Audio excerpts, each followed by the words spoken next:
Je pars pour l'île de Sibérut à la rencontre des Mentawai. Une tribu autochtone de chasseurs-cueilleurs animistes vivant en symbiose avec la nature. Je vais vivre avec eux, découvrir leur histoire et leur culture. Après 6h30 de ferry, je grimpe avec mon guide dans une pirogue. Tandis qu'on remonte le fleuve, je doute. J'ai peur de ne pas être prêt pour cette aventure, je ne sais même pas combien de jours je vais rester, on verra. Pensif, j'observe au loin battre des ailes cette immense créature, plus communément appelée un renard volant.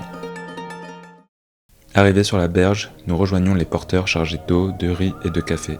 Pour avancer dans cette jungle humide, il faut marcher sur des troncs posés les uns après les autres, une sorte de route en bois à travers la jungle.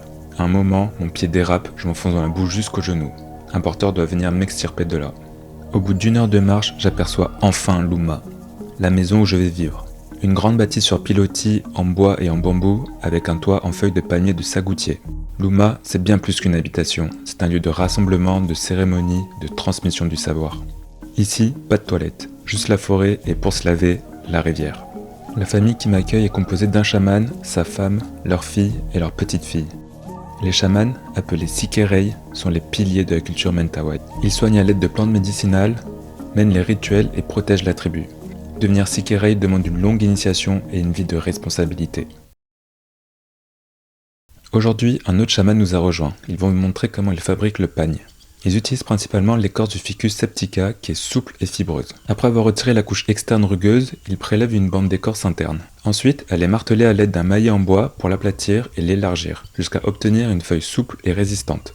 Enfin, l'écorce est trempée dans l'eau pour l'assouplir et est mise à sécher au soleil. L'après-midi, je découvre l'aliment de base de la tribu Mentawai, le sagoutier. La chair de ce panier est transformée en farine afin de préparer une sorte de galette. Ils utilisent également le tronc des sagoutiers pour les donner à manger aux cochons et aux poules d'élevage. Mais avant, il faut récupérer les larves du sagoutier, riches en protéines, qui sont considérées comme un mets de choix. Après une petite chasse aux larves qui se nichaient dans le tronc, j'ai avoir la chance de pouvoir manger. Crues, elles ont un goût de champignons, mais grillées, ça se rapproche du poulet. Traditionnellement, ce sont les femmes qui partent pêcher dans les rivières. À l'aide de filets fabriqués à partir de fibres végétales et de nasses en bambou tressé, elles ramassent des petits crustacés et capturent des poissons. Chez les Mentawai, la chasse est un moyen de subsistance. Pour attraper leur proie, ils enduisent leurs flèches d'un poison redoutable issu d'un mélange de 3 plantes. La Periploca nigressenne, râpée, ces feuilles provoquent la paralysie du système nerveux. Le Deris elliptica, dont les racines provoquent convulsions et paralysie musculaire. Et le piment d'Aro, qui facilite la diffusion rapide du poison dans l'organisme des proies. Le guide m'explique de bien faire attention, car une seule goutte peut tuer un homme. Et ici, il n'existe pas de remède. Autant te dire que j'étais très crispé en voyant le chaman enjamber un tas de flèches imprégnées de poison comme si de rien n'était. Deuxième nuit dans la jungle, je commence tout doucement à m'habituer. Par contre, les conditions restent extrêmes. Pas d'eau courante, pas d'électricité et pas de réseau. Mais le pire, c'est pas de toilette. Parce que la nuit, quand t'as envie de faire pipi, tu es en caleçon, bien vulnérable avec ton pauvre flash de téléphone, je t'assure que la jungle tropicale est le dernier endroit dans lequel t'as envie de laisser traîner tes petites fesses. Heureusement, il y a Soleiman, mon guide. Sans lui, je serais déjà mort. Il fait la traduction entre les autres Mentawai et moi. Il m'explique le fonctionnement de la vie ici et comment survivre dans cette jungle hostile. Aujourd'hui, on s'aventure à travers la jungle afin de visiter d'autres familles Mentawai. Il m'explique que lorsqu'un couple se marie, ils choisissent un endroit dans la jungle et commencent à construire leur maison. La construction dure environ 2 ans. En chemin, on croise par hasard le frère de Soleiman qui nous invite à déjeuner.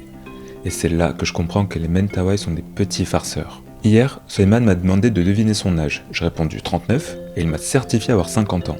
Mais aujourd'hui, son frère me révèle que Soleiman a seulement 37 ans et qu'il s'est bien joué de moi, le coquinou. Autre exemple. Le premier jour, quand je suis arrivé devant la maison de la famille qui m'accueille, ils m'ont fait signe comme quoi c'était pas ici et que je devais continuer sur le chemin. Donc moi, forcément, j'ai continué à m'enfoncer seul dans la jungle. Départ à l'aube avec le chaman, lui son arc à la main et moi avec un bâton, pour m'éviter de glisser dans la boue.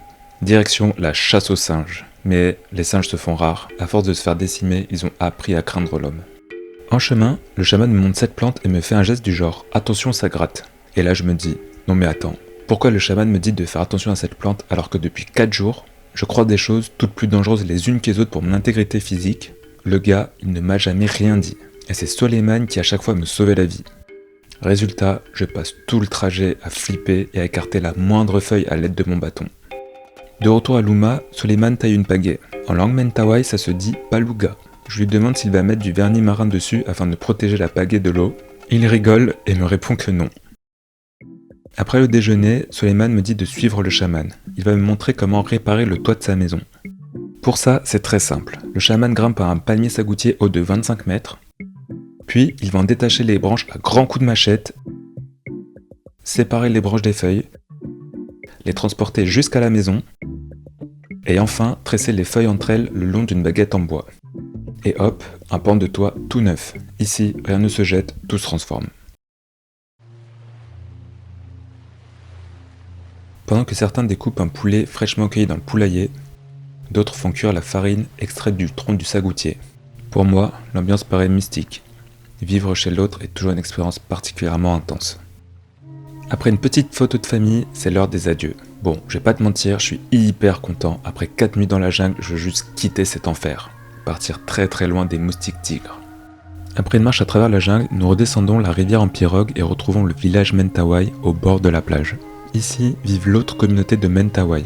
En fait, lorsqu'ils sont adolescents, les Mentawai peuvent choisir soit de rester vivre dans la jungle avec leur famille, soit de partir vivre au village près de la côte avec les autres. Je suis vraiment rincé, mais j'adore cette ambiance du village de pêcheurs. Donc, j'en profite tout de même pour visiter et échanger une dernière fois avec le peuple Mentawai.